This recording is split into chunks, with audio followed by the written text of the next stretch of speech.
Hi everyone, my name is Samari Zisk and welcome back.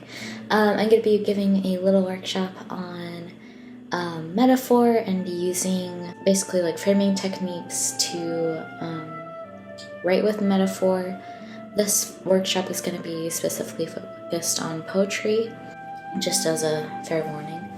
I am a poet and it is the field I have most experience in and things to say about, so that is why. But to begin, I'm gonna read this poem by From Blossoms by Li-Young Lee, and it is in his collection called Rose.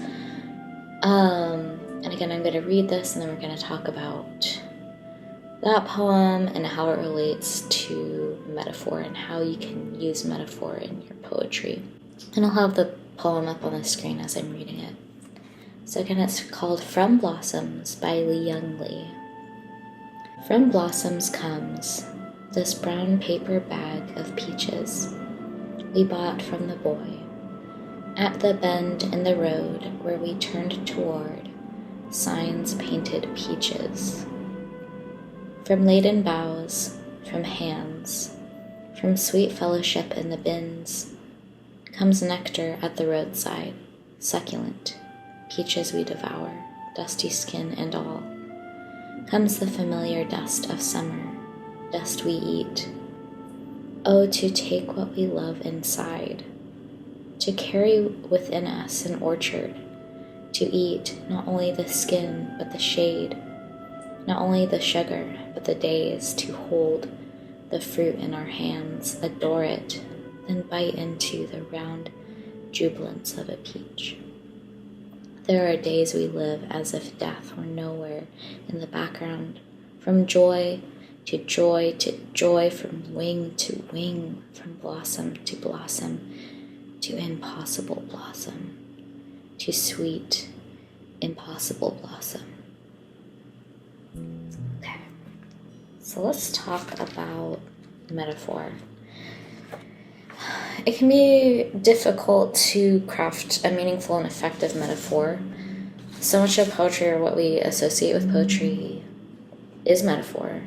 It can be really daunting to try and come up with a really meaningful one that works, that the audience can identify with. Sorry, I have carrots.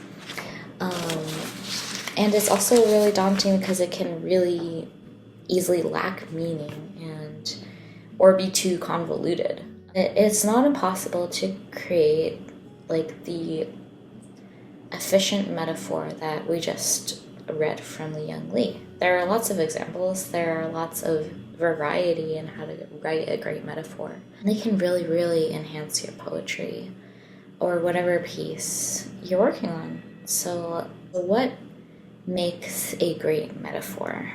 The ideal metaphor connects two or more ideas that are used interchangeably within the piece.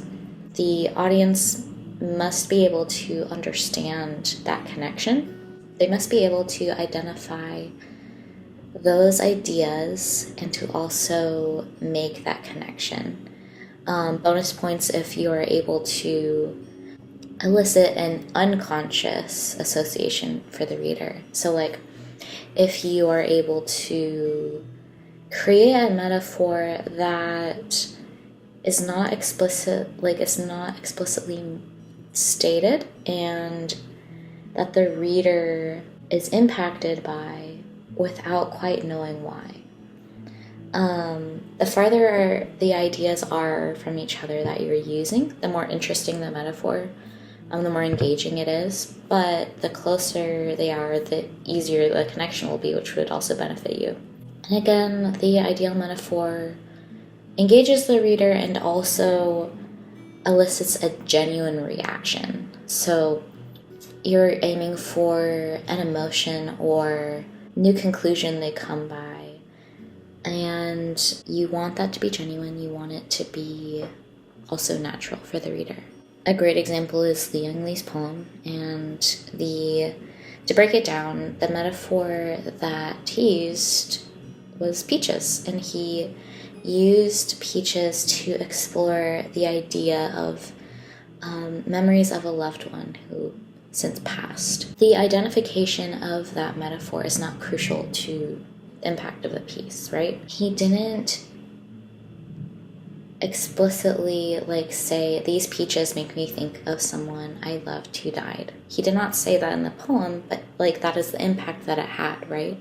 So it's not that connection itself that is the impact of the poem and what it operates on. It is the what peaches and those memories have to do with each other, how they inform each other for Li-Young Lee. It's not an overstated metaphor. Li-Young Lee does not rely too heavily on either idea.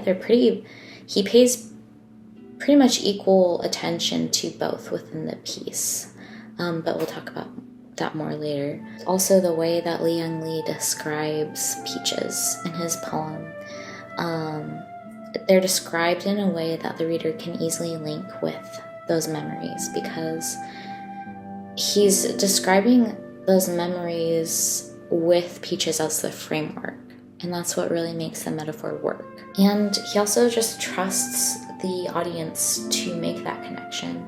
He doesn't state it explicitly. Even if neither experience is relatable, he's not relying on the relatability of either idea, and he's also not relying on that connection itself. He trusts the reader to make that connection himself, and that's super, super important. And now let's get into how you can craft a meaningful metaphor yourself. How do you do that? Li-Young Lee crafted a distinct metaphor that was simple, easy, and very effective. However, there are other ways to go about it.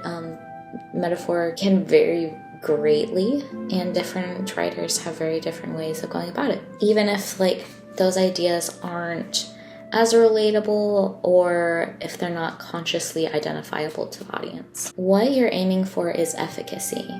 So the impact of a metaphor, to reiterate, as it draws a connection and reaction from the audience. Those are two really important things in writing a really effective metaphor in poetry. While we each have different writing styles with that, it's important to keep in mind that the further the ideas you're using are from each other, the more careful you have to be when you set up that connection and reaction from the audience.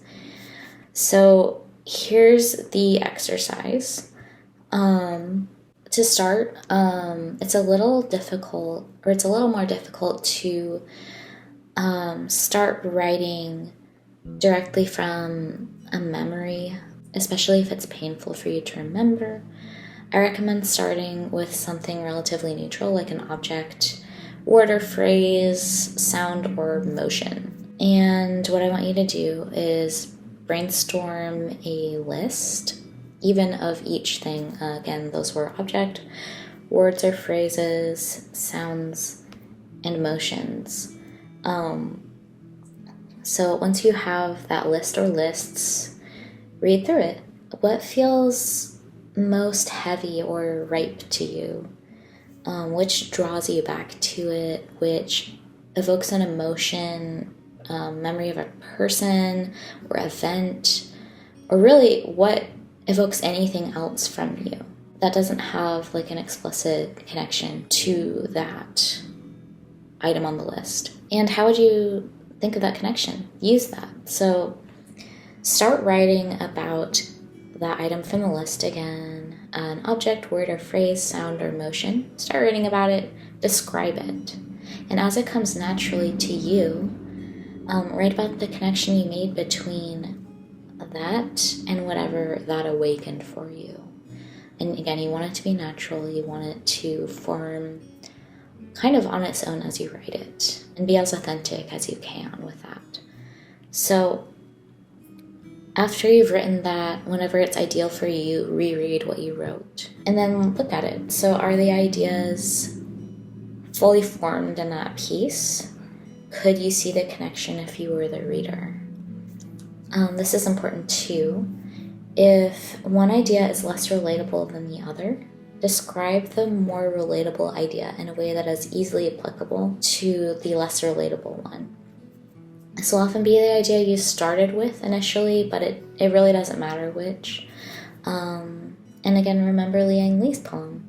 He used more imagery to describe the peaches as they related to the memories of his loved one, because peaches were more easily identifiable. And this is also important too. Trust your audience to make the connection.